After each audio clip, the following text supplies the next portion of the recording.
sebaiknya memang penuh Pak, biar tidak ompong kelihatan di kamera.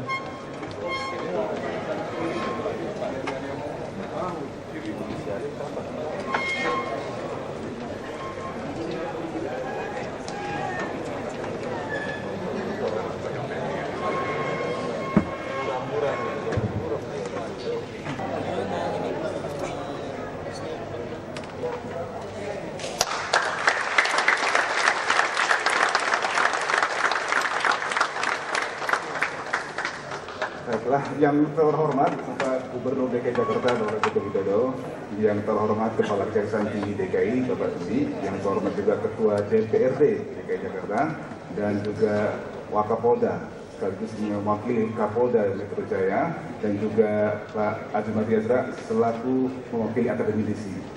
Ya, Assalamualaikum warahmatullahi wabarakatuh. Selamat sore dan salam sejahtera buat kita semua, bapak-bapak, ibu-ibu yang kami hormati, para hadirin sekalian dan juga pemirsa Jak TV tentunya dimanapun Anda berada. Kita bicara mengenai korupsi, dan sepertinya korupsi itu akhir-akhir ini sudah sangat terbiasa, sudah sangat menjadi hal yang tak mungkin luput dari perbincangan kita baik di media massa ataupun di tengah-tengah masyarakat. Apalagi kalau korupsi dikaitkan dengan istilah kerennya, yaitu extraordinary crime atau kejahatan yang luar biasa. Bahkan anak saya yang baru berumur 7 tahun pun sudah sering menanyakan, Pak, korupsi itu apa sih sebenarnya? Nah, apakah korupsi memang sudah menjadi bagian dari kehidupan kita? Apakah korupsi sudah menjadi bagian tren bagi mereka yang tinggal di kota besar, bagi aparat negara?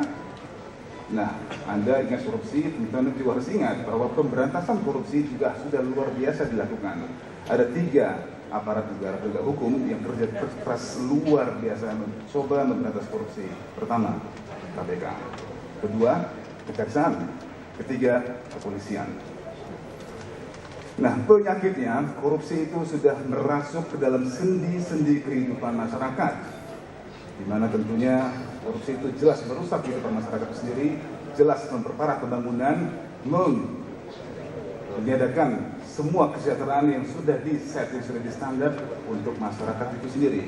Bahkan praktek korupsi, kolusi, dan nepotisme atau KKN itu sering sekali menggerogoti kekayaan negara dan juga menghabiskan uang bangsa. Terbukti jelas infrastruktur yang terbengkalai dan juga pelayanan publik yang tidak pernah jelas. Itu adalah bukti dari KKN dan korupsi merajalela. Nah, maka dari itulah korupsi harus diberantas tuntas sampai ke akar-akarnya dengan cara penegakan hukum yang tentunya tak pandang bulu, konsisten, dan pukul rata. Ini bisa dilakukan dengan 2 pendekatan, yaitu pendekatan preventif pencegahan atau pendekatan represif. Nah, dengan semangat itulah Kejaksaan RI ingin mengajak seluruh lapisan masyarakat. Satu hal yang belum saya sebutkan yaitu siapa? Masyarakat. Jangan pernah lupakan masyarakat, karena masyarakat adalah elemen paling besar dalam bangsa ini.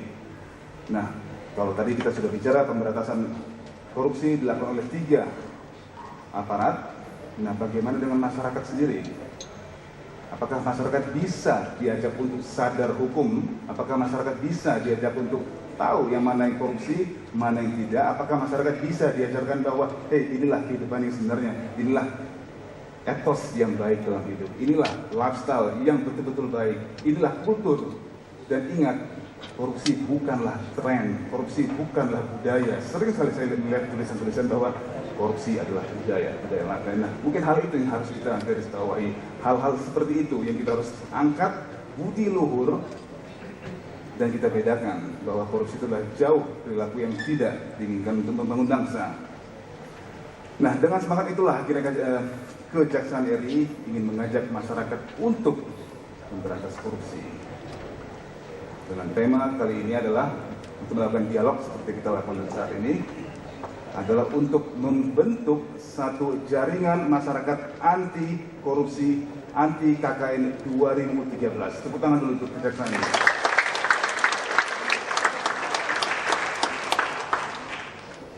Dan di dialog yang akan berlangsung hingga pukul 17.30-an ini, kita akan menanyakan beberapa narasumber. Ada 5 narasumber yang sangat kompeten di bidangnya masing-masing dalam hal memberantas, mencegah, dan juga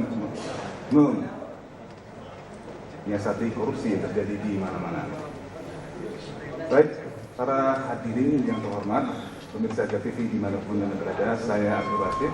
Izinkan saya membuka acara ini dengan menyampaikan selamat datang di talk show interaktif penguatan jaringan masyarakat anti KKN 2013 dengan tema transparansi dan akuntabilitas pengelolaan keuangan negara. Tepuk tangan untuk semua.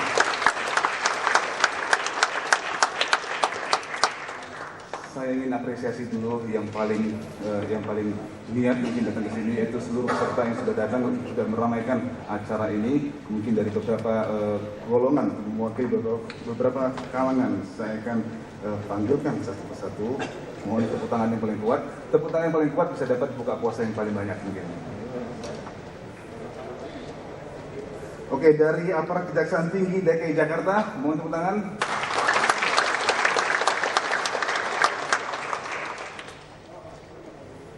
Tuan rumah dari aparat pemerintah Provinsi DKI Jakarta. Anggota DPRD DKI. Anggota Forum Komunikasi Pimpinan Daerah FKPD Provinsi DKI Jakarta. Berbagai LSM dan tokoh masyarakat dan akademisi. Baik, para hadirin, perlu kami informasikan acara ini berlangsung berkat diprakarsa oleh Kejaksaan Tinggi DKI bekerjasama dengan Pemprov DKI Jakarta dan tentunya menggandeng Jak TV, stasiun televisi Jak TV yang menyiarkan acara ini secara langsung sekarang saat ini di Jak TV, dan tentunya juga berkat dukungan kerjasama antara seluruh teman-teman media yang hadir kali ini, media lokal, nasional, elektronik, dan juga cetak. Terima kasih atas dukungannya, dan kita langsung saja mungkin kita mulai dialog kita kali ini mengenai ada 5 topik ingin saya tanyakan langsung ke Pak Jokowi. Ya, santai saya Pak juga. Baik, ada beberapa pokok materi yang ingin saya sampaikan. Ada 5 sebenarnya. Nah, 5 itu saya bisa spread ke masing-masing ya. Nah, namun saya ingin tanyakan dulu ke Pak Joko Widodo sebagai Gubernur Pak Joko Widodo. Kita bicara mengenai anti korupsi. Tentunya ada hal di mana sebelum korupsi terjadi, antisipasi atau mungkin perakraan.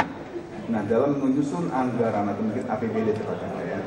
Topik materinya itu adalah perencanaan, penyusunan, penetapan, pengelolaan, pelaksanaan, dan pertanggungjawaban keuangan negara menyangkut hak budget pemerintah dengan DPR. Nah, jadi kalau dalam hal penyusunan APBD, nah masih bertahap dengan DPR. Nah, kira-kira apa yang harus diantisipasi?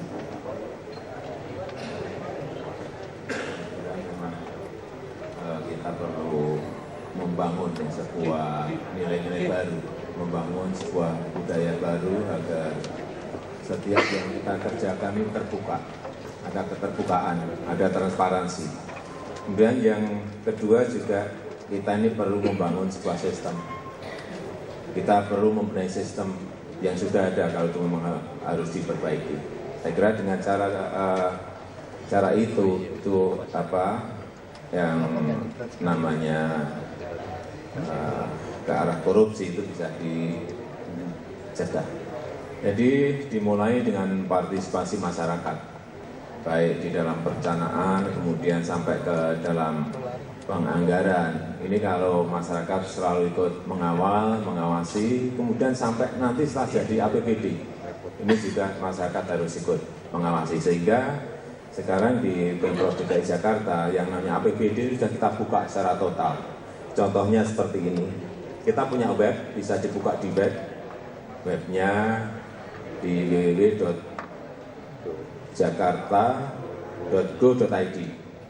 Tapi juga kita poster-poster seperti ini juga kita tempel di kecamatan, kelurahan, di RW, semuanya kita tempel. Artinya kita sudah terbuka dan sangat detail sekali.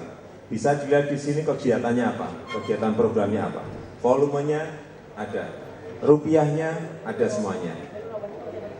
Kemudian nomor yang dihubungi apa kalau ada masalah, ada semuanya di dalam poster ini. Cukup mendetail ya Pak ya. Ini sangat detail sekali, sehingga pengawasan itu tidak dilakukan oleh inspektorat misalnya, tetapi juga oleh masyarakat ikut berpartisipasi dalam pengawasan, dalam manajemen kontrol setiap kegiatan-kegiatan yang ada di DKI Jakarta yang berkaitan dengan APBD Provinsi DKI Jakarta. Mungkin saya langsung ke Pak Ferial selaku Ketua DPRD. Nah, transparansi dalam hal seperti ini kan cukup penting dan mungkin bisa dikatakan mungkin inilah yang dicari masyarakat mungkin seperti ini. Nah, apakah metode seperti ini sudah digunakan sebelumnya Pak pada pemerintahan sebelumnya? Jadi seperti apa yang disampaikan Pak Gubernur, itu sebetulnya adalah kegiatan akhir daripada pelaksanaan APBD. Ya. Transparansi dari APBD ini kita sudah lihat pada saat tahap perencanaan. Jadi kegiatan di anggaran ini tidak datang sekonyong-konyong, tetapi sebelumnya kita menerima masukan dari masyarakat, pertama melalui musrembang dari tingkat yang paling bawah sampai ke tingkat provinsi. Selanjutnya juga nanti ada masukan lain dari pokok-pokok pikiran dari anggota DPRD yang berasal juga dari anggota masyarakat. Ini digodok oleh pemerintah daerah, merupakan suatu rangka kegiatan, dibahas bersama, dan saya sampaikan kepada Bapak dan Ibu sekalian, dalam pembahasan kita juga diawasi. Di samping masyarakat, kita secara resmi diawasi oleh BPKP dan KPK dalam pembahasan anggaran.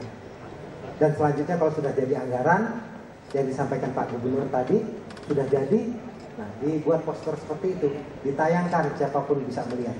Jadi kami kira pelaksanaan dari APBD ini sudah cukup baik secara Sudah cukup bisa mengantisipasi kemungkinan adanya ya.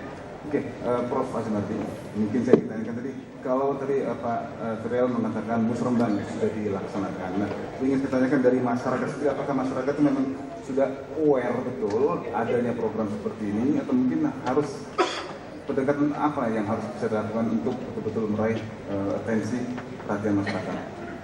Terima kasih. Pertama mungkin masyarakat tidak terlalu paham Pak Gubernur itu ekspose dari anggaran Pemda DKI. Saya kira juga pemasukan maupun juga anggaran pengeluarannya kemana saja dibelanjakan. Tentu saja setiap sektor itu harus dipantau, diawasi baik oleh lembaga-lembaga yang memang bertugas memantau seperti inspektorat maupun juga bahkan BPK. Tapi saya kira tentu saja ini masih ada potensi korupsinya.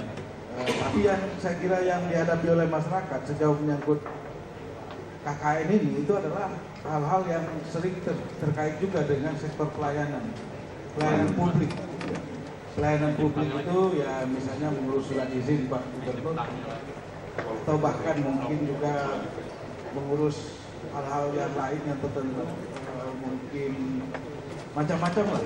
Bahkan kita juga tahu di lembaga-lembaga yang lain yang kadang-kadang seharusnya tidak ada pungutan tapi ada pungutan di sekolah, misalnya secara diam-diam itu juga masih ada. Jadi sektor-sektor yang berhadapan dengan langsung dengan publik, itu pelayanan publik itu yang saya kira agak susah memberantasnya. Misalnya saya nggak tahu sekarang apakah misalnya dalam kenyataannya mengurus KTP DKI misalnya memang betul-betul sudah tidak bayar sama sekali misalnya, ataukah harus melalui orang tertentu yang itu mungkin orang kelurahan dan sebagainya, yang itu juga memerlukan pelayanan publik yang langsung berkaitan langsung interaksi dengan masyarakat rentan korupsi. Celakanya lagi masyarakat itu ingin serbanya mudah.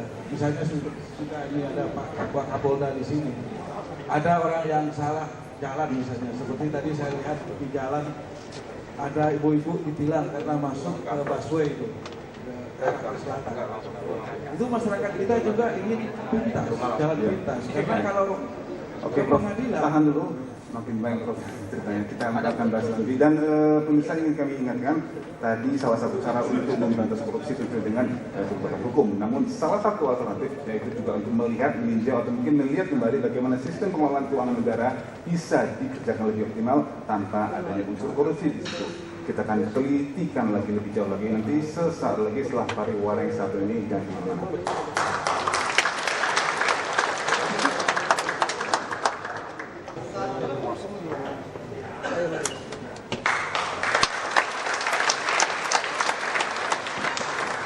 baik para hadirin, Bapak Ibu yang terhormat dan pemirsa Jak TV dimanapun Anda berada, kita lanjutkan kali ini penguatan jaringan masyarakat anti KKN 2013. Tepuk tangan sekali lagi. Ya, tadi Prof. Supardi sudah jelaskan bagaimana mungkin agak rentan atau mungkin pertama adalah kurang pahamnya mungkin masyarakat dengan sistem yang ada. Musrembang tadi dibahas oleh Pak Ferial ya, namun mungkin exposure atau mungkin publikasi, sosialisasi, apalagi edukasi bahwa ada program ini mungkin kurang tersentuh oleh masyarakat. Nah, saya akan lempar langsung ke Pak Didi ya, sebagai Kejaksaan Tinggi. Nah, tadi di akhir segmen sebelumnya saya juga singgung mungkin adanya perbaikan atau mungkin evaluasi sistem pengelolaan keuangan negara yang sudah ada. Terlepas dari apakah itu ada unsur korupsi atau tidaknya, nah mungkin bagaimana kita mengevaluasi sistem pengelolaan keuangan negara coba. Assalamualaikum warahmatullahi wabarakatuh. Para kaitannya dengan topik transparansi dan akuntabel. Hari pertama kita belum merupakan kritis. Mungkin dalam kali ini ada dasar yang berat berapa faktor anggaran tahun ini. Hanya sedikit ya. yang perlu dikawal. Setelah tahu Pak Bu anggaran, ini pertanggungjawabannya juga harus transparan. Artinya sudah ditetapkan Pak Bu, jangan sampai nanti pelaksanaan terjadi duplikasi yang awal di situ. Mohon maaf, kalau dalam tataran perencanaan ranahnya legislatif, eksekutif membahas berjalan. Namun dalam pertanggungjawabannya kadang-kadang dikejar waktu sama mendesak, dilakukan bersama-sama, pertanggungjawabannya jadi satu. Duplikasi tidak boleh. Sementara perencanaannya dua, yang juga digantikan. Yang kami kawal adalah mengantar para pelaksana dalam tata keuangan, kalaupun itu merupakan pengadaan, itulah aturan beras yang ada. Kalaupun bertanggung pengadaan langsung, itulah yang penting. Satu, kepentingan umum itu terlayani dulu. Mungkin ada kebijakan sudah dibangun dalam perjalanan, ada kepentingan besar, budget, berjalan. Gubernur selaku pimpinan daerah ambil sikap. Satu, negara tidak bisa. Dua, kepentingan umum terlayani. Tiga, tersangka atau orang tidak menikmati mengambil dosa. Nah, di sini pertanggungjawabnya kalau aku tak bisa dan pada masyarakat. Sepertinya ada contoh aktivitas penting pelayanan produksi bahwa pada dasarnya produk kinerja pegawai itulah hak masyarakat terutama.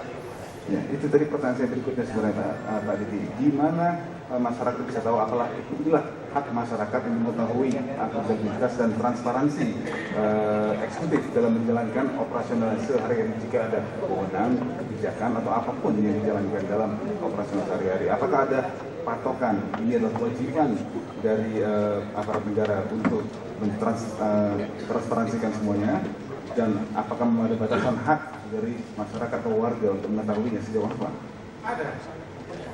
Sejauh mana masyarakat memberikan informasi atau menaikkan informasi? Ya. Pertama, diatur dalam Undang-Undang 31 dan PP 21 tahun 2000. Itu masyarakat punya hak untuk menanyakan ataupun memberikan informasi. menanyakan kepada sebenarnya pertama sudah ditetapkan bahwa satu identitas dapat diucapkan KTP itu tidak masalah. Kalau dengan pasti akurasi tidak didasari dengan ketentuan sosial, makanya didasari norma agama dan norma sosial. Yang kedua, pada tataran kapan pihak pejabat atau aparat publik itu bukan pada masyarakat. Ada mungkin untuk layanan untuk sendiri atau mungkin pusat pelayanan publik bisa. Istilah langsung masyarakat langsung tanyakan. Ada batas waktu sampai 30 hari dapat waktu 12 hari. Kalau tidak ada komplain, makanya para bapak, kalau ada pelayanan masyarakat segera diklarifikasikan zaman dalam waktu 30 hari. Itu nanti kalau ada indikasi negatif baru kita main kepada Oke, menarik. Saya masyarakat, saya merasakan adanya indikasi penyelewengan anggaran atau mungkin atau apapun itu. Kemana saya harus pergi? Apakah saya harus mengetok pintu polisi di tipikornya? Apakah saya harus mengetok pintu di kejaksaan langsung? Apakah mungkin di Pemda? Mungkin bisa dijawab mungkin dari Pak Wakar. Silakan Pak. Ya. Assalamualaikum warahmatullahi wabarakatuh. Saya menyambung apa yang disampaikan oleh Bapak Gajah. Jadi apa yang sudah ditetapkan oleh pemerintah daerah DKI itu prinsipnya kita mengawal apa yang sudah ditetapkan. Kemudian ada berbagai kegiatan yang kita lakukan dari jajaran Polda Metro Jaya. Yang pertama terkait dan tentu setelah ditetapkan kita bagaimana mencegah supaya itu tidak terjadi korupsi. Banyak kegiatan-kegiatan yang kita lakukan bersama-sama dengan pemerintah DKI. Contohnya kita menjadi konsultan hukum, kemudian menjadi narasumber di berbagai kegiatan pengadaan barang dan jasa. Ini preventif ya? Nah, ini kita harus bicara dulu dari kegiatan preventif dulu. Ya. Nah ternyata dari semua kegiatan itu juga tidak bisa dipungkiri bahwa di dalam perjalanan katakan seperti pengadaan barang, kemudian proyek-proyek itu juga ada penyimpangannya. Dari catatan kita, dari catatan Polda Metro Jaya, ada 5 kasus tindak pidana korupsi yang sedang kita tangani dalam proses penyidikan. Ini yang terkait dengan anggaran di pemerintahan DKI Jakarta. 5. Semuanya itu informasi dari masyarakat. Saya apresiasi kepada masyarakat. Itu semuanya informasi masyarakat. 5 yang dalam masa proses penyidikan. Kemudian sedang kita telusuri juga dalam pendalaman ada 25 informasi dari masyarakat yang kita dalami sekarang ini, sedang kita dalami terkait dengan apakah terjadi tindak pidana korupsi di berbagai bidang. Ini sangat menarik Pak. Ternyata masyarakat juga memiliki animo cukup tinggi untuk cukup sadar mengenai apa yang terjadi di tengah-tengah mereka, bagaimana pemerintah menjalankan anggaran mereka. Kita akan telusuri di dalam. Saya akan tanyakan mengenai bagaimana evaluasi ya Pak Joko ya dan juga Pak Ferry. Kita akan melihat bagaimana evaluasi yang lebih tepat mungkin yang sesuai setelah pariwara yang saat ini. Ya pemirsa jangan kemana-mana, kami masih akan kembali setelah pariwara yang satu ini.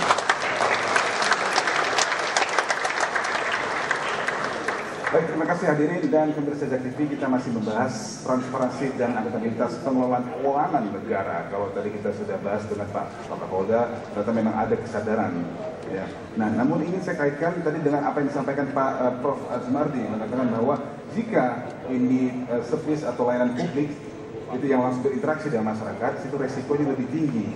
Nah, apakah itu mendiskriminasikan hanya mereka yang terikat dengan layanan publik saja betul-betul sadar, gue dimainin kali ini, saya nggak mau, nggak terima, atau mungkin yang lain juga dari pengalaman mungkin ya Pak, kalau saya tanyakan ke Pak tadi nanti. Terima kasih. Jadi begini, ini kan pembelajaran juga bagi kita, bagi petugas maupun bagi masyarakat gitu ya.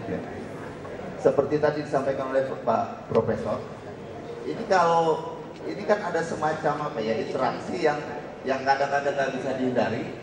Ketika ada seperti disampaikan Prof tadi itu seperti jalan pintas ingin cepat selesai.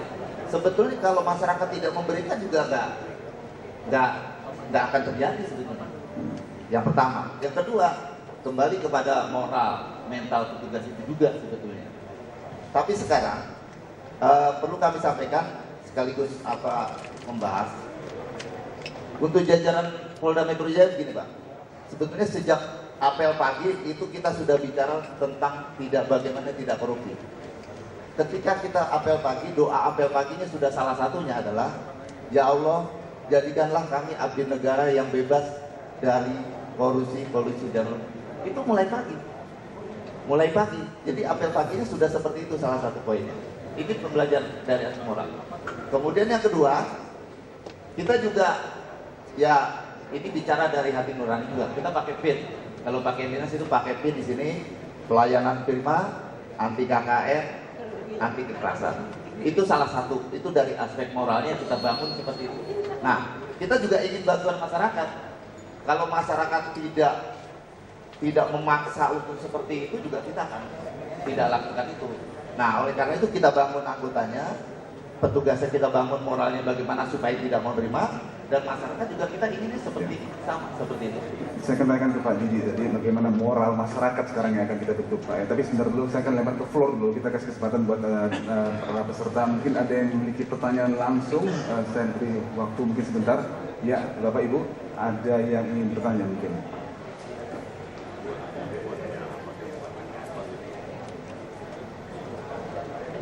Silakan ya, di belakang teman-teman.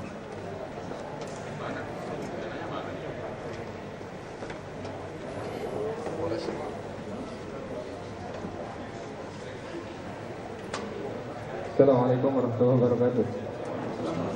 Mungkin Bapak Wakapolda, kebetulan saya pakai dinas. Ini ada tim anti KKN.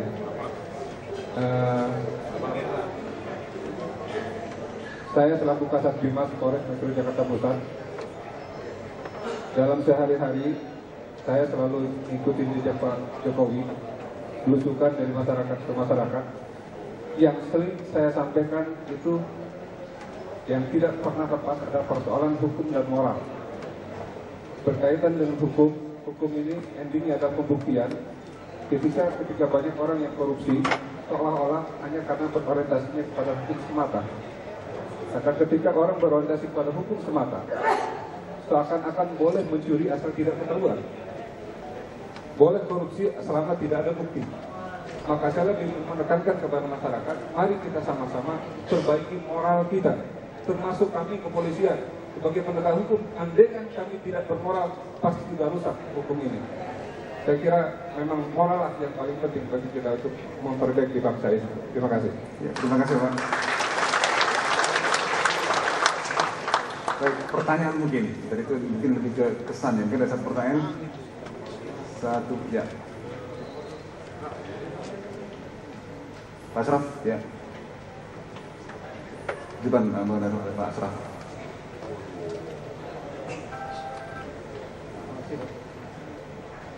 Assalamualaikum warahmatullahi wabarakatuh. Berapa kali fraksi Partai Golkar DPRD DKI Jakarta mengamati apa yang disampaikan oleh para pengacara, para gubernur dan yang lainnya. Itu sangat menarik. Peran serta masyarakat di dalam bagaimana mengikut sertakan masyarakat di dalam melakukan pengawasan terhadap KKN. Nah, sekarang ada pemahaman yang terjadi di masyarakat. Kalau korupsi itu identik dengan mengambil sesuatu yang bukan haknya, yang kaitannya dengan negara, umumnya, ini pemahaman masyarakat. Dan ada nilai material. Tapi terkadang ada yang tidak menganut atau tidak memuat nilai material, misalnya kebijakan. Ini bagaimana Pak Jaksa? Katakanlah tadi Pak Bapak mengatakan bahwa Pak Gubernur punya kebijakan sangat situasional, kepentingan pabrik, tersangka tidak menikmati. Ini kan artinya ada sesuatu kekhususan kan? Tapi terkadang ini juga masih bisa digunakan sebagai satu case yang bisa ketemu bahwa dia adalah koruptor. Artinya bukan hanya material, tapi kebijakan. Ini bagaimana dengan Contohnya apa Pak Asraf? Maaf saya potong. Contoh ini sangat menarik, ini berarti intangible kalau saya tidak bilang ya, yang tidak nyata kan? ada pejabat Ya. yang karena menetapkan kebijakannya lalu salah dan itu koruptor. Ini yang terjadi. Nah, masyarakat secara luas memahami bahwa seorang koruptor adalah orang yang mengambil uang negara, Ya. menikmati kekayaan yang bukan miliknya untuk kepentingan diri. Ini kira-kira begitu. Bagaimana pendapat Bapak? Terima kasih. Pak Didi, mohon segera dijawab. Terima kasih Pak. Jadi kebijakan itu tidak ada batasan, Pak. Tidak ada batasan saklek. Kapan seseorang itu ambil kebijakan? Kapan seorang pejabat mengambil kebijakan? Tataran yang saya sampaikan bahwa negara tidak berikan kepentingan melayani yang bisa tidak menikmati. Ini ada karakter dalam membahas apa kebijakan itu dilandasi oleh kepentingan sepihak, kepentingan pribadi, atau kepentingan golongan. Yang kedua, norma dasarnya, aturan-aturan mainnya dilanggar atau tidak. Toh itu nanti kepada petang jawabannya. Kepentingan terlayani. Pos dari A pindah ke pos B. Yang pertama untuk perbaikan jalan, yang itu perbaikan tanggul. Jebol. Segera dilaksanakan karena kalau tidak efek lebih besar. Nah, tataran cara mengukur bagaimana kebijakan ini tidak segera sudah langsung seorang ambil kebijakan. Ada formatnya, Bapak melalui satu pembahasan dalam rapat depan. Jadi bukan suatu musyawarah, pusat keluarnya kebijakan. Ya bukan yang berkurang. Makanya kepentingan pembelajaran. Kebijakan yang berpihak kepada masyarakat tentunya. Ya.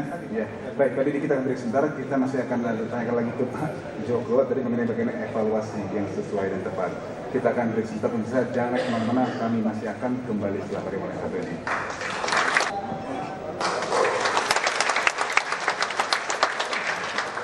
Ya, pemirsa Jak TV dimanapun Anda berada dan hadirin Bapak Ibu terhormat, kita lanjutkan pembahasan kita mengenai bagaimana untuk meningkatkan, menyadarkan moral dan juga meningkatkan kesadaran masyarakat kali ini ya. Harus kita bawahi masyarakat bahwa adanya atau kudu sadar korupsi dan juga KKN di sekelilingnya.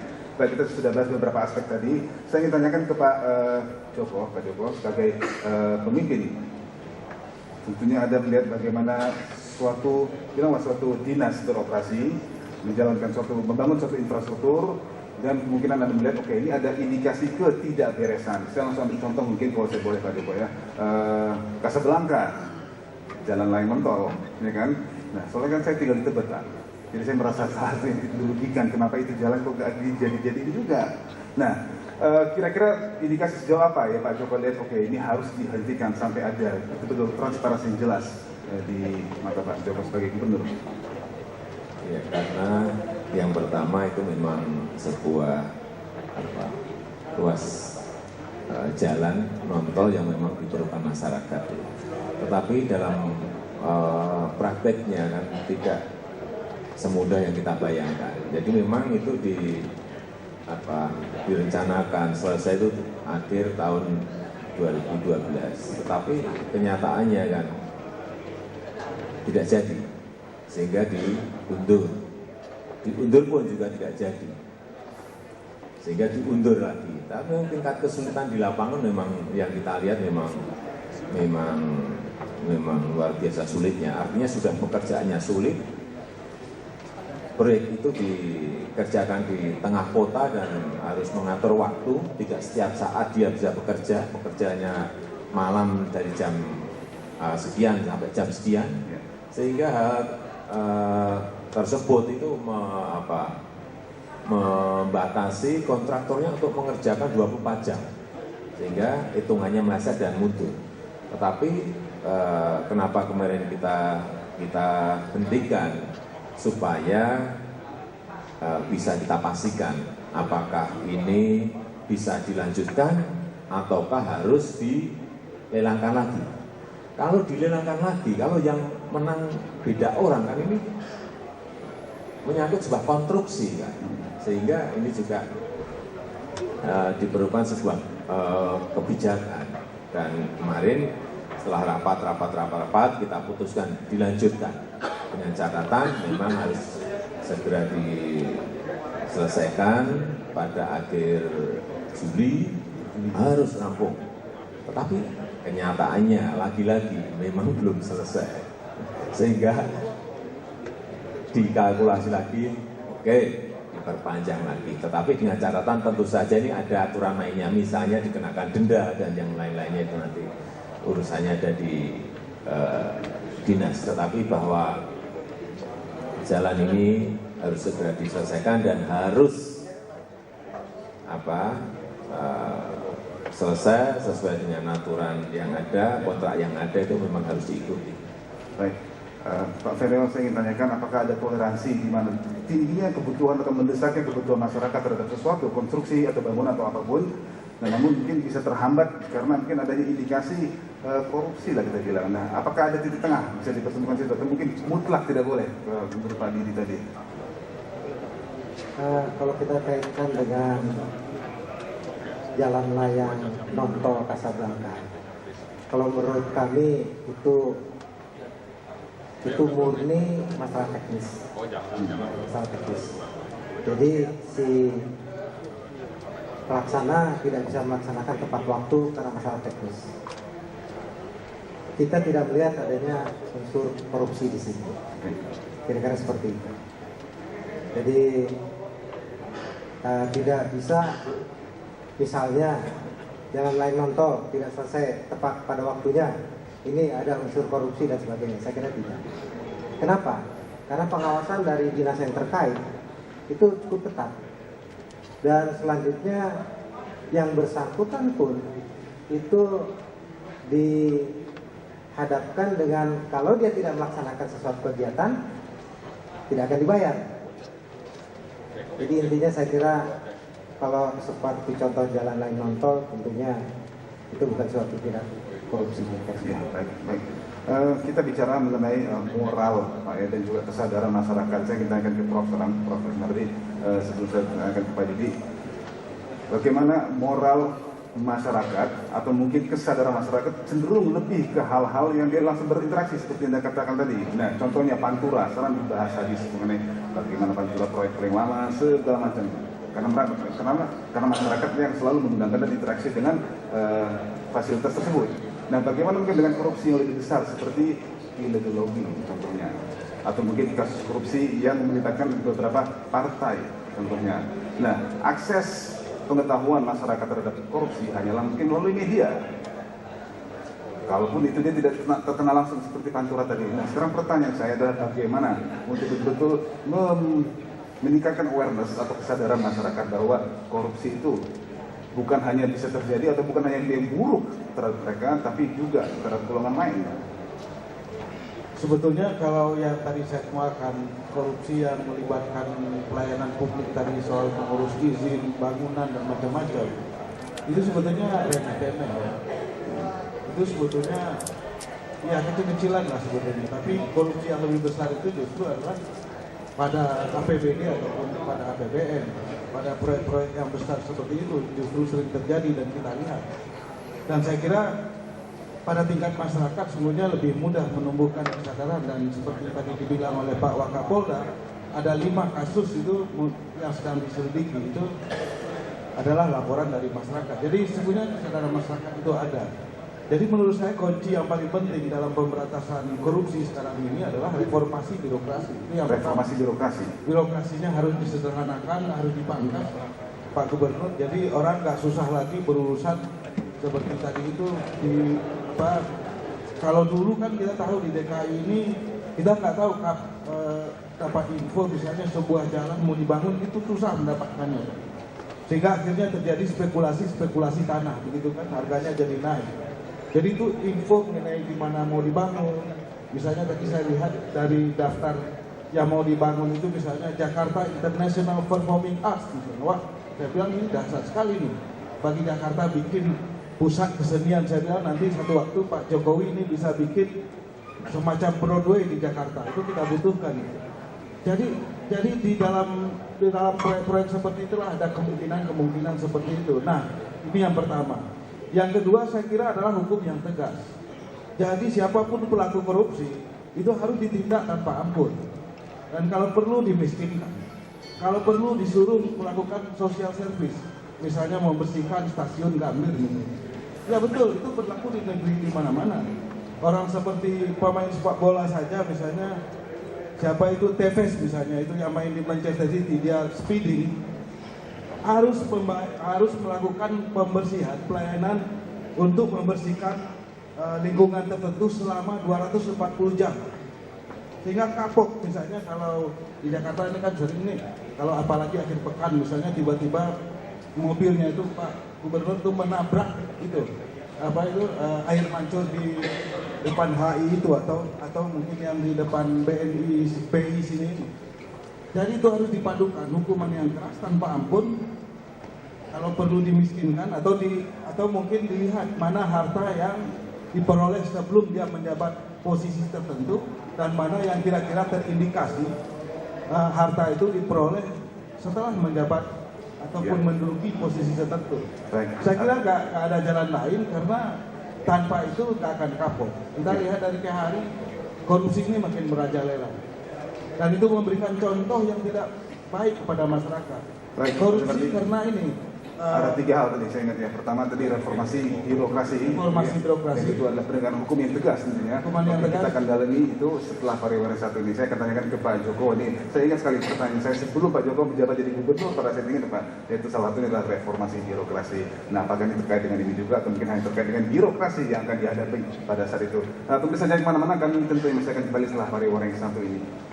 Pemirsa dan hadirin yang terhormat, kita masih membahas bagaimana akuntabilitas pengelolaan keuangan negara. Kalau tadi Prof mengatakan bahwa reformasi birokrasi itu salah satu hal yang perlu dilakukan untuk menghapus atau mungkin untuk meminimalisir korupsi yang terjadi di antara aparat kita. Pak Joko, saya masih ingat pada saat itu mungkin bulan 9 ya, kita pernah bertemu pada saat pemenangan pemilihan pilkada yang di Jalan Borobudur ya, Jalan Borobudur. Saya tanyakan kepada Joko, apa kira-kira yang Anda ingin lakukan dalam waktu dekat ini?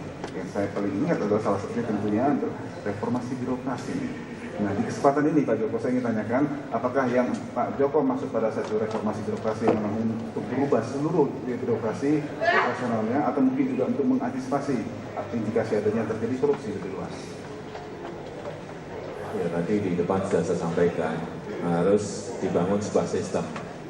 Sehingga orang sulit untuk menerobos sebuah aturan. Seperti saya berikan contoh, kartu Jakarta Sehat membuat kartu seperti ini membangun sistem sehingga rakyat dipermudah untuk menuju ke rumah sakit, tetapi dari sisi manajemen pengawasan untuk APBD ini juga lebih mudah.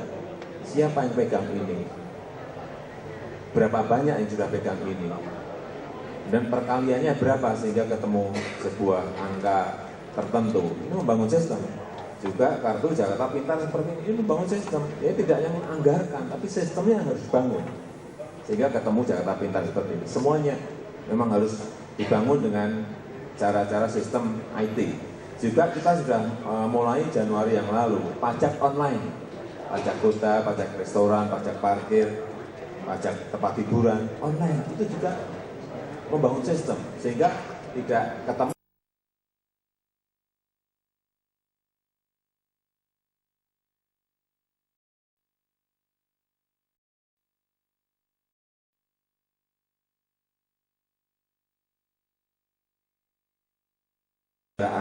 atau karena dia bayar saya berapa, tidak seperti itu. Ini terbuka semuanya. Yang nilai baik ya ditaruh di tempat yang pas, yang nilai tidak lulus yang dia baik, ya mohon maaf, memang bergeser di tempat yang lain. Ini proses-proses reformasi seperti itu, sistem SDM-nya semuanya harus ini akan terus kita kerjakan, akan terus kita lakukan. Sistem yang belum baik perbaiki, sistem yang belum ada kita bangun sistemnya. SDM ya terus dengan proses seleksi dan promosi terbuka. Ini cara-cara yang terus akan kita lakukan. Ya, baik. Pak Waka, saya ingin tanyakan, tadi Pak Prof mengatakan bahwa ketegasan hukum, penegakan hukum yang sangat tegas itu perlu dilaksanakan. Seperti di China mungkin Pak ya, itu contoh jelas. Koruptor itu bisa ditembak mati, bisa dieksekusi mati. Pertanyaan saya simpel, apa kendalanya Pak di Indonesia? Penegakan hukum terkait dengan korupsi. Kita cermati terkait dengan vonis gitu ya. Tapi sependapat dengan Pak Prof tadi, memang ada nuansa dimiskinkan. Kemudian tidak sebandingnya kerugian negara yang dirugikan gitu ya. Dengan vonis yang diberikan, itu itu memang kendala juga gitu ya. Ya. Kemudian juga recovery asetnya. Contoh misalnya gini, Polda Metro ini selama 2013 sudah kita recovery aset tuh sekitar 3,3 sekian M ya. Itu belum seberapa sebenarnya dibandingkan kerugian negara yang dirugikan gitu ya. Ya ini sebenarnya saya juga tidak tahu apakah sistem hukumnya, sistem hukumannya, kemudian undang-undangnya dan lain sebagainya seperti itu. Itu yang perlu dianalisis gitu ya. Karena itu sudah di luar dari jangkauan kepolisian sebenarnya, itu masuk ranah pengadilan ya. Nanti di proses peradilan Ya. kita melaksanakan undang-undangnya ancaman hukuman sekian, itu yang kita berdasarkan unsur-unsurnya gitu. Nanti proses peradilannya seperti apapun itu Ya. lembaga peradilan. Ya, KPK juga mengatakan hal yang sama jika saya kasih pertanyaan yang sama, Pak. Baik, yang paling penting dari sini, Pak Didi, moral, mungkin bagaimana moral? Kita ingin mengingatkan masyarakat, kita ingin mengikut sertakan masyarakat memberantas korupsi KKN, dan tentunya moral kacang seperti semua bisa selesaikan di tempat tadi, itu harus dikurangi. Nah, tentunya untuk membangun moral itu yang paling penting adalah harus menyadari siapa diri kita sendiri, kemana kita, dan mungkin juga yang tak kalah penting adalah pendidikan, mungkin kalau saya tidak salah ya Pak Didi ya, bagaimana mungkin saya dibesarkan pada saat masih kecil, bagaimana apa yang diajarkan pada saat saya di sekolah dulu, mana yang benar, mana yang tidak benar, itu hak saya bukan hak saya. Nah, mau diarahkan kemana nih, betul-betul edukasi, pemerataan kesadaran masyarakat terhadap korupsi. Ya, terima kasih. Jadi saya menempatkan pada posisi sebagai hukum. Hukum itu baru bermakna apabila dijalankan dan ditegakkan secara nyata. Artinya, subjek pelaksana aparat negara itu harus bersih dulu. Kalau aparatnya tidak bersih, bagaimana tegasannya? Kemudian proses acaranya diikuti. Setelah menangani perkara, kita harus mengembangkan pada apa yang jadi penyebab dan kondisi terjadinya Latar belakang ya. Ya. tidak semata-mata ngambil uang. Mungkin kondisi memungkinkan. Sokok, ya mau. Ini berkaitan dengan moral. Oleh karena itu, dalam kaitannya penguatan jaring masyarakat, ini bukan jaring net itu bukan. Yang dimaksud ini adalah banyak tokoh masyarakat dari berbagai kultur. Ini dikandung ada nilai-nilai luhur. Di situ belum banyak diterapkan dalam lingkup berjalan yang menjadi rambu-rambu sosial, memberikan sinyal pada aparat untuk bertindak. Jadi rambu-rambu sosial yang diberikan dengan para tokoh masyarakat dari berbagai kultur ini, kita ajak bersama-sama, mari untuk rambu-rambu sosial dalam rangka pencegahan korupsi. Oleh karena itu ada catatan, kalau pegawai negeri dalam pendalaman makna sumpah jabatan, kalau itu di hati ibaratnya kita sholat khusyuk dekat dengan Allah. Yang kedua, ada dianggap hal yang wajar sampai dikatakan dalam petik membudaya. Saya pribadi tidak setuju. Budaya itu luhur dari masyarakat yang sakral. Kalau yang penyimpang itu bukan. Ini yang kita lawan dengan norma kewajiban antara tokoh masyarakat.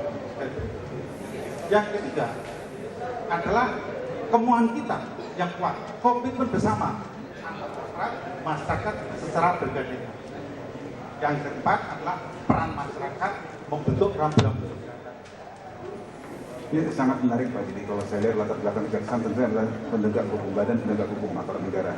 Dan untuk meningkatkan kesadaran masyarakat, pendekatan yang Pak Didi sampaikan tadi adalah pendekatan sangat sosial. Bahkan mungkin bisa terkait dengan agamis ya Pak Prof ya.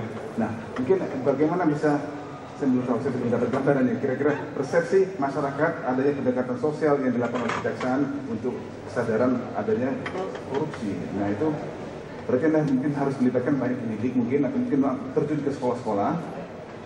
Kira-kira bagaimana prospek kedepannya untuk betul-betul mengukai inilah bentuk pencegahan melalui edukasi. Edukasi tidak semata-mata pendidikan formal, tapi juga pergaulan masyarakat. Oleh karena itu, waktu yang tepat kami mengajak tokoh masyarakat, salah satu tokoh profesor ini menyampaikan, ini loh suara norma-norma hidup dalam masyarakat. Kenapa Anda lakukan? Apa Anda? Contohnya budaya soan, setor. Sebetulnya itu salah arah. Ada yang lebih benar makin miskin. Tapi itu juga kebebasan aja. Kalau kita tidak berani melawan kayak demikian, ya ngalir terus. Makanya kopi tanyakan. Kami siap, tolong kami beri juga jajaran strategi. Kalau ada hal yang negatif di mata para aparat dan masyarakat, silakan kami datang. Masyarakat itu luas, komponen juga banyak ya. Kira-kira di sektor mana atau mungkin di bagian mana nih yang tantangan paling berat untuk menyebarkan kesadaran masyarakat? Kita ambil dari latar belakang ekonomi saja. Ya, kalau memang bicara masyarakat, lapisannya luas. Ada tantangan intelektual, ada yang awal. Bicara yang paling mudah, bagaimana kita berhadapan masyarakat yang paling rentan permasalahan kemiskinan. Ya. Ini adalah salah satu korban. Seandainya anggaran kita padanya akan terwujud kesejahteraan seperti dikembangkan berbagai media. Paling mudah, contohan bangunan sekolah, bantuan sosial. Kalau diserahkan pada yang bersangkutan, tepat guna, tepat sasaran, tidak ada yang rembes. Insya Allah program yang dibicarakan pihak eksekutif dan legislatif tercapai tujuan. Jadi masyarakat paling adalah masyarakat terdepan. Menarik, saya tanyakan kaitkan dengan kondisi Jakarta, DKI Jakarta, Pak Joko, dan Pak Joko juga tahu Jakarta penuh dengan pendatang. Urbanisasi, ada yang secara legal, namun tidak juga sedikit yang secara ilegal. Yang akhirnya menempati satu daerah, digusur, pindah ke daerah lain, pulang sebentar, bawa asal usulnya lebih banyak lagi. Nah, ini apakah moral terkait juga dengan mau seenaknya tadi atau mungkin bisa dibilang korupsi dengan gaya lain ini, Pak?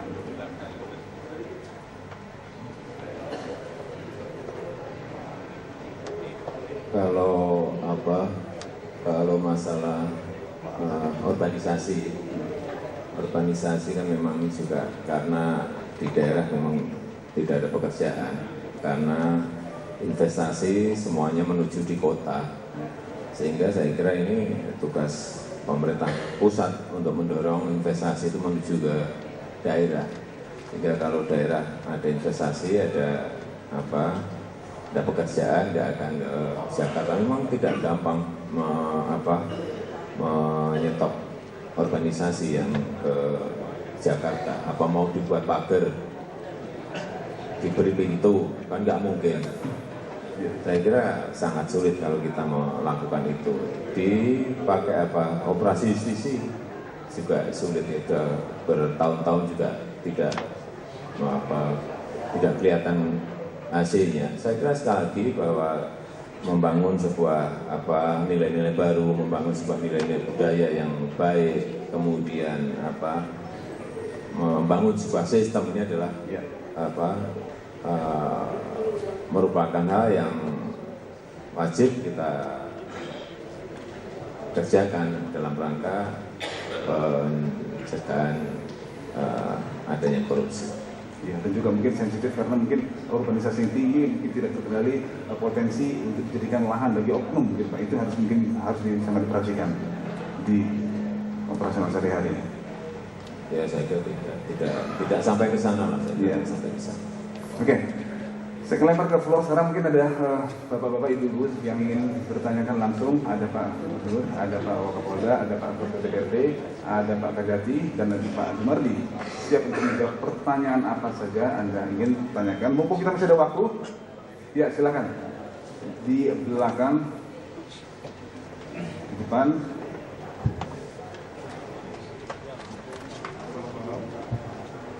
Saya dari KPP Jakarta. Berbicara masalah KKN, kami sudah berbenah, Pak. Kerja DKI Jakarta sedang berbenah dengan bukti bahwa kami sudah memulai dengan transparansi dan akuntabilitas pengelolaan keuangan negara. Kami butuh yang namanya percaya dari masyarakat. Masyarakat itu ada yang namanya individu, ada juga yang komunitas, yang di bawah organisasi, tentu saja LSM. beberapa hari kebelakang ini, di tengah berbenahnya kami dari DKI Jakarta, masih saja ada pemberitaan atau tuduhan-tuduhan dari ASN yang sebenarnya tidak cukup kuat, tidak cukup valid data-data mereka. Yang saya pertanyakan adalah bagaimana kepolisian dan kejaksaan menanggapi ini. Terima kasih. Terima kasih. Saya tampung dulu mungkin pertanyaan Tanapner. Ada satu pertanyaan lagi di depan. Di depan dulu ya.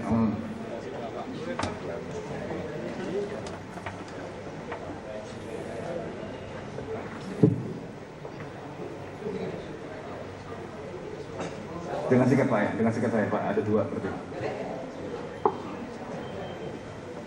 Baik, terima kasih atas kepada kami, bukan waktu para narasumber, para foto dan seluruh pemeriksaan dan Mas Andi. Ada dua pertanyaan kami. Yang pertama adalah untuk Profesor, bahwa pelaku korupsi adalah produk masyarakat, khususnya produk pendidikan. Bahwa pada beberapa bulan lalu kami pernah ikut sarasihan yang berjudul mewujudkan hati didik yang berkarakter dengan 4 pilar utama pendukung adalah pertama adalah akhlak mulia, rasa mulia. Yang kedua adalah cerdas, ketiga adalah sehat dan kedua seni. Nah, kami ikuti tadi apa yang disampaikan oleh narasumber bahwa upaya penanggulangan daripada korupsi ini adalah kami setuju pertama pencegahan. Untuk itulah kami ingin menanyakan Profesor, apakah implementasi daripada akhlak ini telah dilaksanakan dalam dunia pendidikan, mengingat pencegahan lebih baik daripada penindakan. Itu yang pertama. Kemudian juga untuk Pak Gubernur, juga kami juga sangat mengapresiasi daripada penjelasan bahwa semua perencanaan keuangan sudah sesuai dengan ketentuan termasuk terbukaan. Kami ingin tanyakan apakah juga dari aspek pelaksanaan anggaran sudah juga dimasukkan dalam baik. Silakan disimpan pertanyaannya. Mohon maaf sekali, bukan saya potong, namun waktu kita saya harus break untuk off air, harus selesai sekarang. Jadi saya harus mengambil konklusi dari kedua narasumber, baru nanti kita bisa lanjutkan lagi off air tanpa on air, tanya jawab yang langsung. Baik, terima kasih. Punya memiliki 2 menit Pak ya. Mungkin dari Pak Gubernur silakan Pak. Jadi konklusi atas dengan sangat singkat saya Pak. Untuk bagaimana untuk meningkatkan kesadaran masyarakat atas kesadaran korupsi dan anti KKN. Apa yang bisa dilakukan? Dengan singkat Pak.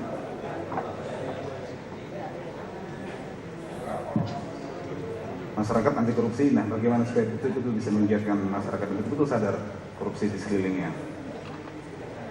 Ya tadi di depan sudah saya sampaikan, kalau sudah poster ini ditempel di RW, di kelurahan, di kecamatan, ya kita menghimbau masyarakat untuk mencermati kalau ada pembangunan di lingkungan mereka, di kelurahan mereka, di kecamatan mereka, ikut awasi, ikut pantau, ikut kontrol, baik sisi kualitas, baik sisi mungkin perkiraan anggaran. Kalau memang dikerjakan secara asal-asalan ya segera disampaikan ke kita, dilaporkan sehingga sebelum nanti aparat hukum datang, paling tidak kita bisa segera memperbaiki terlebih dahulu. Ini perbaiki, ini diselesaikan misalnya, sehingga masyarakat betul-betul semuanya memiliki punya rasa memiliki kota, punya rasa memelihara kota, dan termasuk saya kira itulah modal sosial yang ingin kita bangun. Itulah modal sosial baik. Pak berarti termasuk itu Pak ya, termasuk musrembang tadi juga digiatkan lagi. Ya, bagaimana sosialisasi dan edukasi. Baik, Prof, dengan sangat singkat apa yang dibutuhkan masyarakat untuk lebih sadar akan korupsi sekelilingnya dengan sangat singkat Prof. Terima kasih Pak atas pertanyaannya. Yang pertama, saya kira di lingkungan birokrasi kependidikan memang ada korupsi Pak. Tapi kalau nilai-nilai anti korupsi, saya kira itu sudah ditanamkan oleh para guru. Apalagi gurunya hidup dengan sangat sederhana. Dan sekarang ini saya kira dengan pembiayaan yang semakin dilengkapi oleh pemerintah, apalagi pendidikan disebut gratis, kartu Jakarta Pintar misalnya, itu memperkecil peluang korupsi. Masalahnya kemudian anak-anak kita itu dididik bermoral yang tinggi, berakhlak yang mulia, tapi ini semua rusak ketika dua lembaga pendidikan lain tidak fungsional. Pertama adalah keluarga. Misalnya ada keluarga, ayah dan ibunya itu suka bawa yang macam-macam, nggak tahu ujung pangkalnya. Ini menjadi contoh yang jelek bagi anak-anak. Kelihatan sekali bahwa misalnya tiba-tiba ayahnya atau ibunya punya mobil yang anaknya tahu nggak mungkin dia beli dengan gajinya. Baik. Atau dia lihat lingkungan yang lebih luas. Lembaga pendidikan yang ketiga, tokoh masyarakat, politisi, birokrat, yang tiba-tiba masuk penjara karena korupsi. Sudah kami terima, ya. Terima Jadi kasih. menimbulkan kekacauan nilai. Pak Waka, sangat-sangat singkat apa yang bisa dilakukan untuk meningkatkan kesadaran masyarakat ya? Baik, kalau saya katakan korupsi itu hampir sama dengan narkoba. Kalau nggak dicari nggak ada. Narkoba itu kalau nggak dicari nggak dapat, nggak ada informasi dari masyarakat nggak dapat Pak. Jadi korupsi juga gitu. Kalau nggak kita saja nyari, nggak ada informasi dari masyarakat nggak akan ada. Kira-kira seperti oleh karena itu partisipasi masyarakat sangat kita harapkan. Sudah tercatat bahwa semua tindak pidana korupsi yang kita tangani informasi dari masyarakat Pak. Jadi itu saja kita cocok nih dengan temanya sekarang ini membentuk jaringan masyarakat anti korupsi. Itu sangat cocok. Ini aja kita tingkatkan. Mari kita membangun, saling memberi informasi, masyarakat memberikan informasi, kita dalami, ada tindak Tepat sekali. Ya. seperti ini. Terima kasih Pak Waka. Jadi kalau boleh saya simpulkan Pak Didi, kalau boleh saya simpulkan, mungkin saya salah ya. Jadi semua tadi apa yang disampaikan tadi adalah bagaimana menjadi, kalau dihimpun itu adalah menjadi tujuan dari pemberantasan korupsi agar bertumbuh kembangnya ekonomi yang layak dan juga meningkatkan kesejahteraan masyarakat. Karena semua itu tidak bisa didapatkan kalau korupsi dan KKN masih merajalela. Apakah itu betul? Seperti itu. Baik. Kalau itu dengan sangat singkat Pak, sebagai penutup, silakan. Ada dua hal yang kami mau sampaikan dalam proses. Pertama, harus dilihat dari aparat dan masyarakat. Masyarakat itu mengharapkan pada aparat untuk menjiwai, melayani. Jadi sesuai dengan Mas Birokrasi harus berubah paradigmanya dari sudut pendekatan kewenangan dari sudut pelayanan prima. Kalau sudah dilayani dengan prima, masyarakat berkenan dan aktif dengan rambu-rambu sosial dalam rangka pencegahan perilaku. Baik, tepuk tangan dulu. Bapak Ibu hadirin yang kami hormati, sayang sekali waktu sudah habis, namun kita harus menutup acara yang on air di JAK TV, namun kita masih ada waktu hingga buka puasa kemungkinan sekitar 20 menit. Jadi kepada Bapak tadi ada pertanyaan yang belum sempat dijawabkan, silakan ditanyakan langsung. Saya mohon izin untuk diri dulu, dan juga terima kasih banyak Bapak Didi, terima kasih Pak Joko, terima kasih Pak Ferry, terima kasih Bapak, terima kasih Pak Zumardi, dan kita akan ketemu lagi di lain kesempatan. Terima kasih sekali lagi, mohon maaf jika ada kekurangan. Selamat berbuka puasa, selamat malam dan sampai jumpa. Dan mohon berkenan kepada Bapak Ibu untuk tetap berada di tempat sampai acara berbuka puasa nanti. Dan sambil menunggu waktu berbuka, mohon berkenan kepada Bapak Profesor Dr. Azumardi Azra untuk menyampaikan sedikit tausiah sebagai pencerahan kita semua. Kepada yang kami hormati, Bapak Profesor Dr. Azumardi Azra, kami persilakan.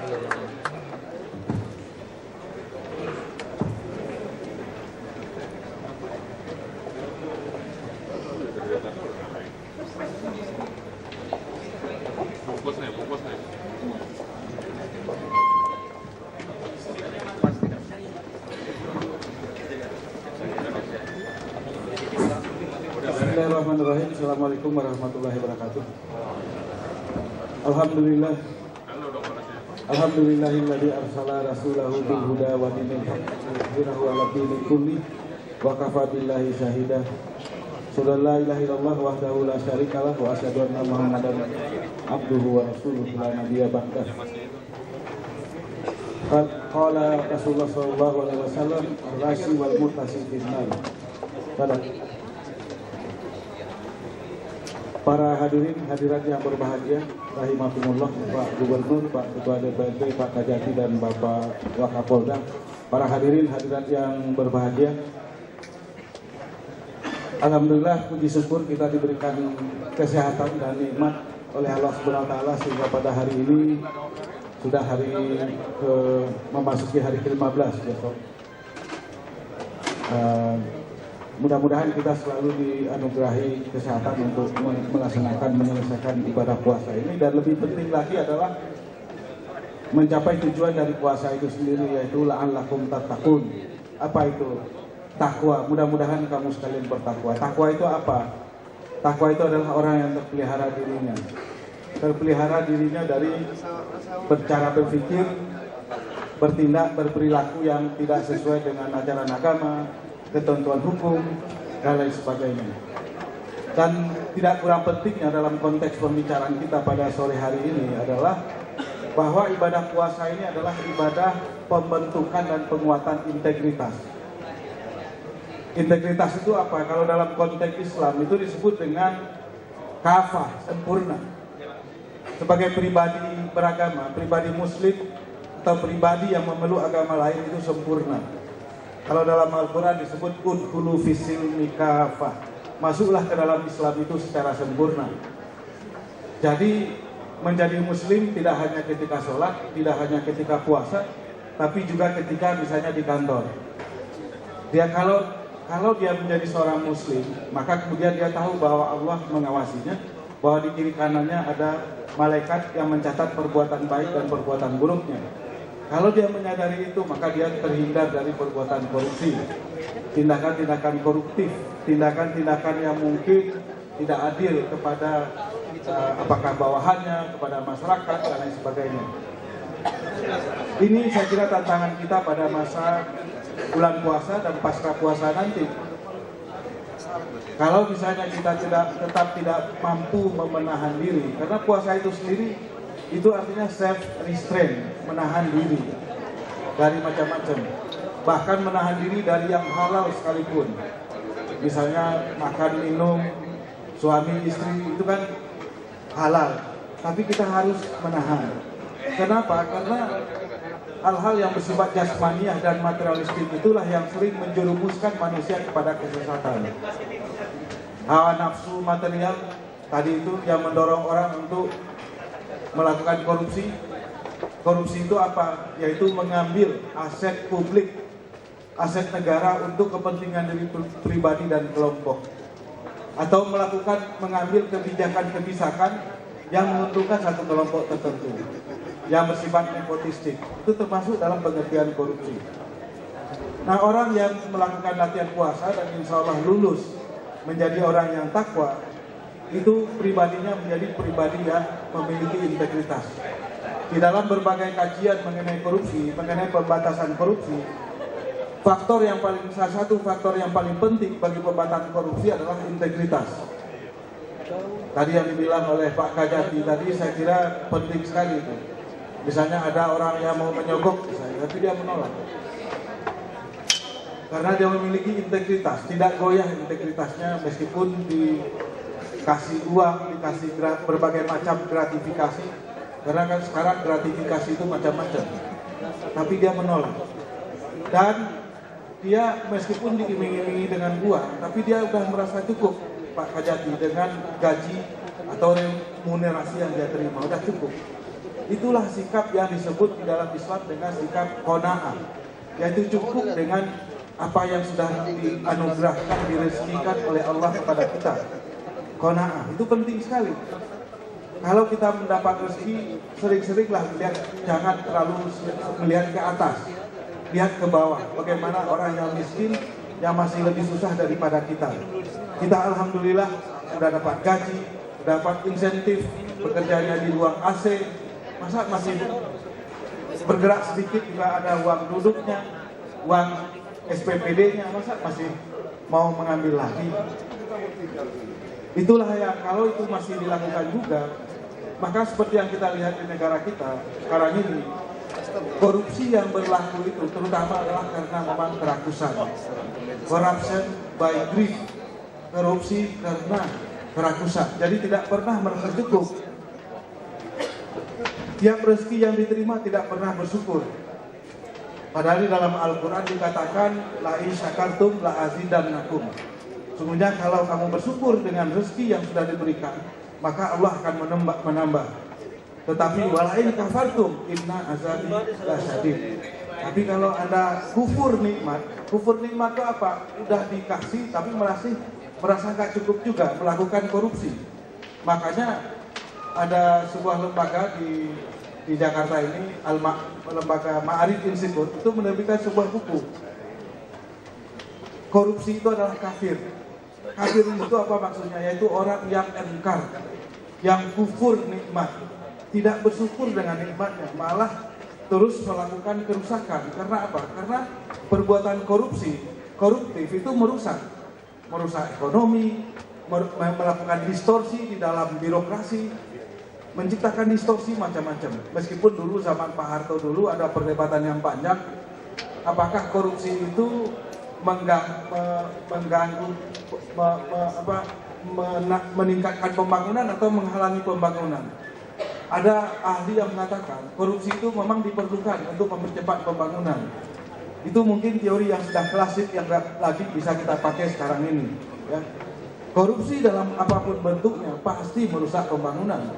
Tadi yang sudah dibilang oleh Pak Gubernur tadi kan, atau juga Pak Kajati tadi, yang seharusnya misalnya katakanlah bangunannya itu standarnya untuk standar 20 tahun misalnya tahannya, tapi karena ada permainan hanya dalam 5 tahun gedung sekolahnya udah ambruk gitu kan. Misalnya ada markup, ada pengurangan spek dan lain sebagainya. Ini yang terjadi. Jadi pasti itu mendistorsi pembangunan, merusak hubungan kemanusiaan. Hablum minan nasnya jadi rusak. Karena apa? Karena akan menciptakan kesenjangan dan ketidakadilan. Di dalam sebuah kantor misalnya sering disebut ada dia penjabat, dia menduduki posisi basah. Posisi basah itu apa? Yaitu yang banyak uangnya. Kira-kira begitu. Dan ini menimbulkan, apalagi kemudian dalam tanda kutip posisi basah itu disertai dengan misalnya penampakan diri atau ekspresi diri yang memang mencerminkan kehidupan yang glamor, kehidupan yang serba bagus, serba wah gitu kira. Nah ini menimbulkan itu tadi, hubungan sosial yang menjadi rusak, hubungan sosial yang kemudian diantara masyarakat saling mencurigai, saling curiga satu sama lain. Sering juga misalnya kita melihat kalangan masyarakat itu belum apa-apa dia udah curiga sama pejabat. Yang ada di dalam pikirannya semua pejabat itu adalah korupsi.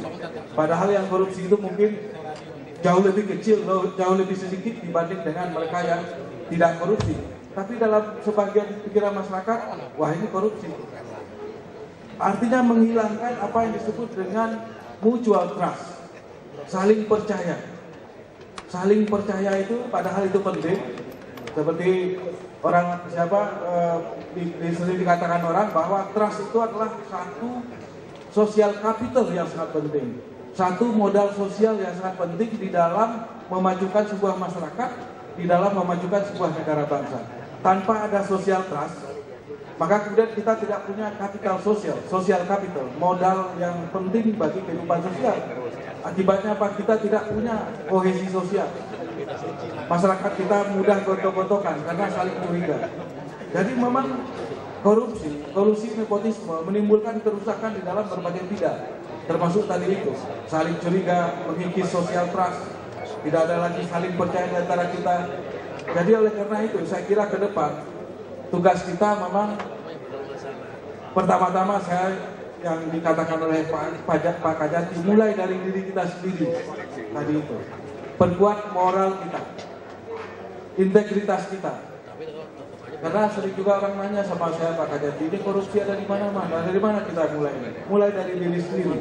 Saya sering bilang sama mahasiswa saya, kalau Anda karena saya kebetulan direktur sekolah pasca sarjana di UIN Jakarta, saya bilang kalau nanti Anda jadi direktur pasca, jangan korupsi. Jangan meminta apa-apa kepada mahasiswa supaya lulus dan lain sebagainya. Pokoknya berapa honor yang memang itu hak Anda, itulah yang Anda ambil, yang Anda makan dengan halal. Tapi jangan misalnya korupsi. Jadi mulai dari posisi manapun, Anda jangan korupsi. posisi yang paling kecil, apakah kepala seksi, apakah pegawai biasa, apakah saya nggak tahu di DKI ini istilahnya kabak, mungkin deputi dan macam-macam. Mulai dari situ. Karena apa? Karena seluruh kita ini bisa menjadi teladan, uswah hasanah. Jadi kalau misalnya saya sebagai direktur pasca tidak korupsi, saya bisa menindak orang-orang yang anak buah saya yang misalnya ada indikasi korupsi. Jangan macam-macam, gitu kira-kira. Tapi kalau saya melakukan korupsi, ya gimana itu? Tidak punya hak moral untuk melarang anak buah korupsi.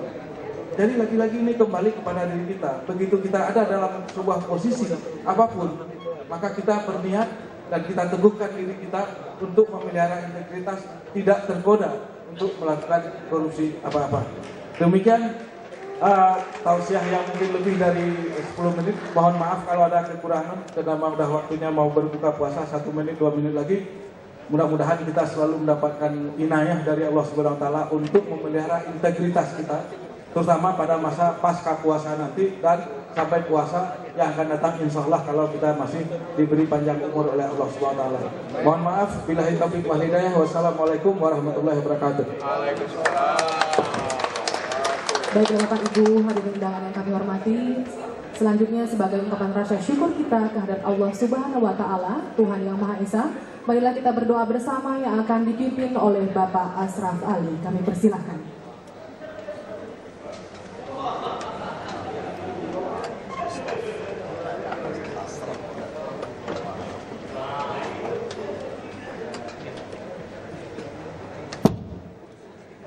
Assalamualaikum warahmatullahi wabarakatuh.